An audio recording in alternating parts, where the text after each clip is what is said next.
Alright everyone, welcome back to the channel. Now, I've been wanting to talk about this for a while. You know, ever since like Dick Cheney and Liz Cheney are all supporting Kamala Harris. You know, Dick Cheney being the vice president to George W. Bush. And the Cheneys are now pressuring George W. to make his decision on who he will endorse for the president of the United States. You know, they're going out and they're telling him to endorse Kamala Harris and vote for her. And link in the description archived, of course. This is Liz Cheney telling George W. to vote Kamala Harris and give her your endorsement. And supposedly it's been reported that George W.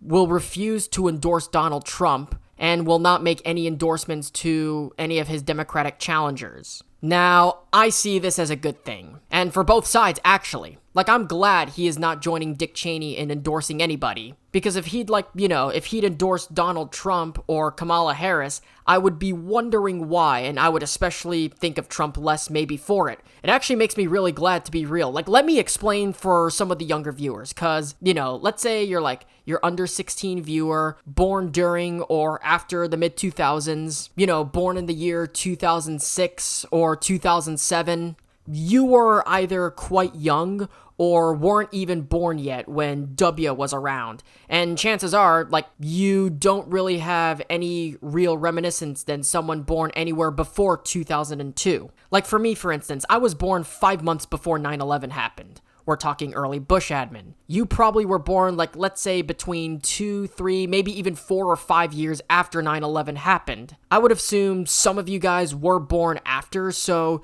you don't really have that much of a memory compared to someone, like, born at least 5 or 6 months before 9/11. And come to think of it, I mean, Christ on a stick. Like, this makes me look old, feel old, and just sound old. Like, I'm turning 24 next April. Like, I remember living through Hurricane Wilma while some of you were being born, or remembering when the first iPhone came out and some of you guys were being born, which is actually pretty insane. So some of you guys probably don't have that sufficient of a memory of George W., let alone remember the Great Recession. So you sort of more came on the Obama era, or Trump era, so to speak. So let me go and goddamn fucking explain why George W.'s endorsement should not matter to anybody, and also why this is completely meaningless, and it's not gonna hurt either candidate. And if anything, it probably helps them more than it hurts them. George W. Bush is the biggest douchebag in modern political history,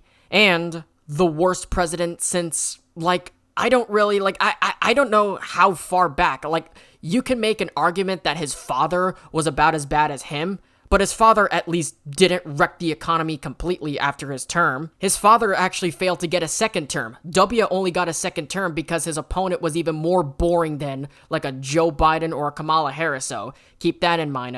John Kerry, look him up and look at his rap sheet. And that's only because Howard Dean did that cringeworthy scream before the Iowa caucuses, which ultimately killed his campaign, and at least he would have stood a chance against W had he not done that annoying and obnoxious scream that was memed to oblivion.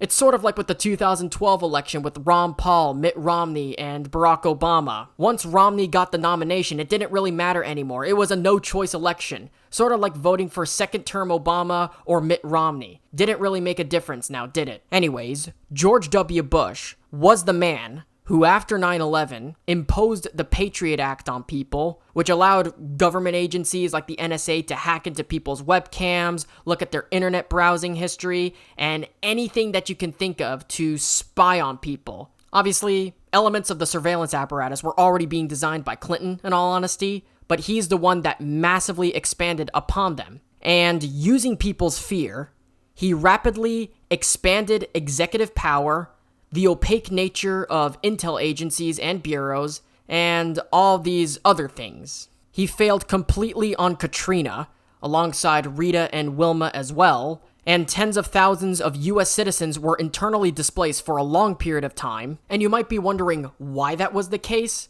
Well, the reason why is because he carpetbagged the head of FEMA. It was one of his personal business buddies, and he had absolutely no qualifications to be heading disaster relief. It took them 2 goddamn fucking days to do anything, and the first thing that they did was disarm a bunch of people in direct contravention of the Second Amendment. And when that didn't work, they decided to put a bunch of imposing camps. and more people complained. George W. didn't stand for anything conservative. His idea of conservatism was a minor tax cut to billionaires and large corporations, which was heavily tilted towards multinationals, and then going off wasting trillions of dollars, killing civilians, and starting wars. A complete, egregious failure, a 0 out of 10 presidency. George W. Bush was a disaster. Even the average American towards the end understood this, including many Republicans.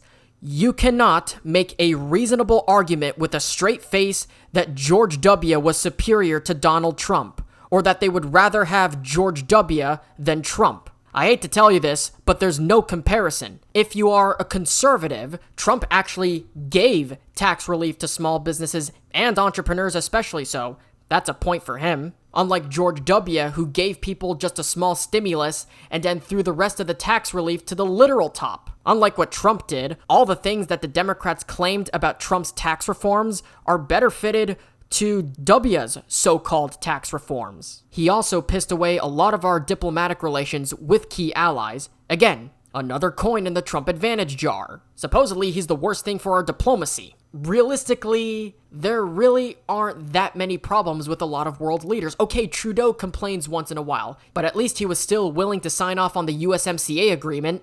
Okay, well, I thought he hated Trump, and Trump was evil. Orange man bad, and Trudeau is like the face of liberalism and whatnot. What about Macron?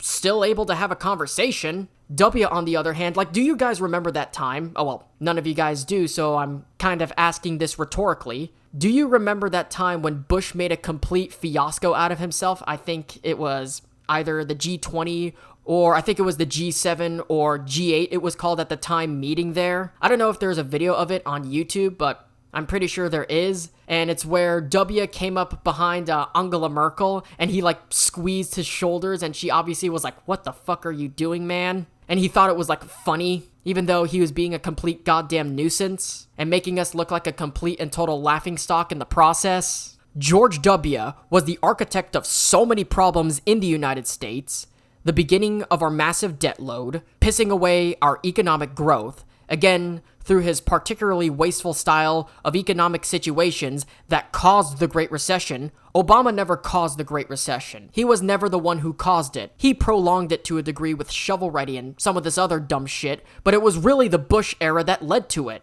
Bush actually was the one that caused the Great Recession, with him tearing apart and eliminating a chunk of the laissez-faire programs in the past, and then instituting, as well as both regulation and deregulation, but doing so all in a discombobulated and upside-down fashion, throwing everything right to the actual top, expecting it all to literally trickle down. He did exactly what the Democrats were claiming Reagan was going to do. All Reagan was going to do was balance the budget and evenly distribute tax cuts.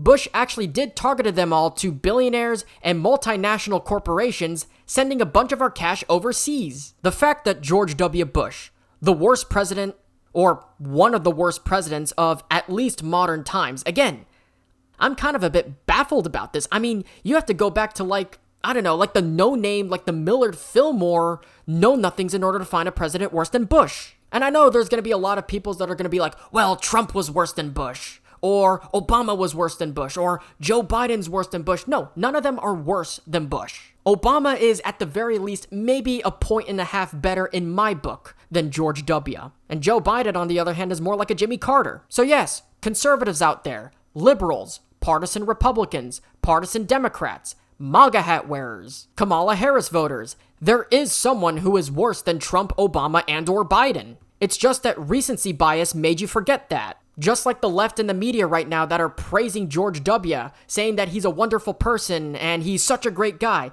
20 years ago, you were calling him the worst scourge of the earth. And you're kind of right. George W. Bush was a miserable goddamn failure. And of course, on the topic of Bushisms, one of the biggest things he was doing was convincing people that he was just stupid and not evil. So a lot of the times when people were watching some of his press conferences and whatnot, people were just looking at them and were like, well, he's being such an asshole. He's just saying and doing stupid shit. Well, whatever, it is what it is. Meanwhile, behind the scenes, he was double-crossing a lot of people. Dick Cheney was in part running things for, like, Halliburton and all these firms like Blackwater or Academy, whatever it's called right now. Like, I believe it changed its name several times if I remember correctly. I mean, the war effort was all fucked up. Diplomacy was all fucked up. The economy got all fucked up. Please name me one thing that Bush actually did well, aside from his health initiatives in Africa. That's literally his only crowning achievement. The fact that he was the first president to make a concerted effort to win over more economic alliances in parts of developing Africa. That's essentially the only good contribution he made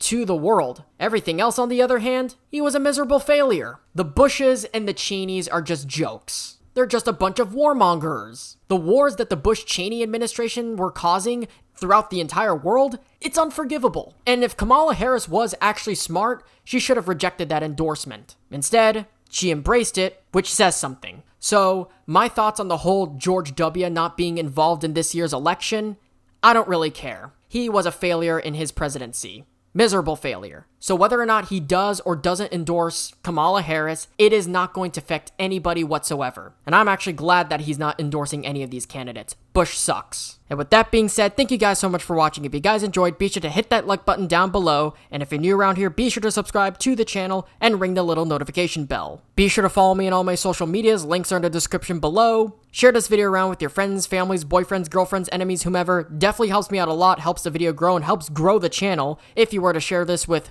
whomever you know. I know there's been a lack of, content outside of the election lately, especially that we're really close to the election anyway. The political analysis videos are not going away. That's for sure. We might talk about other things, analyze the results, maybe even talk about 2026 and 2028. So it's not like those videos are going to be gone. They might be posted less frequently for the rest of the year, because I definitely want to focus on other things like, the new Hell of a Boss episode, the Amazing Digital Circus. I want to focus more on those videos as well, aside from being just a news guy. So with the election finally off my back, I can finally get into, covering other topics and doing other forms of content, if you know what I mean. So if you're excited for new stuff, make sure you are subscribed and make sure you turn on those notifications, set them to all and not personalize. So as always, guys, subscribe, ring notifications, and until then, take care, talk soon, and I'll see you guys in the next one. You're awesome.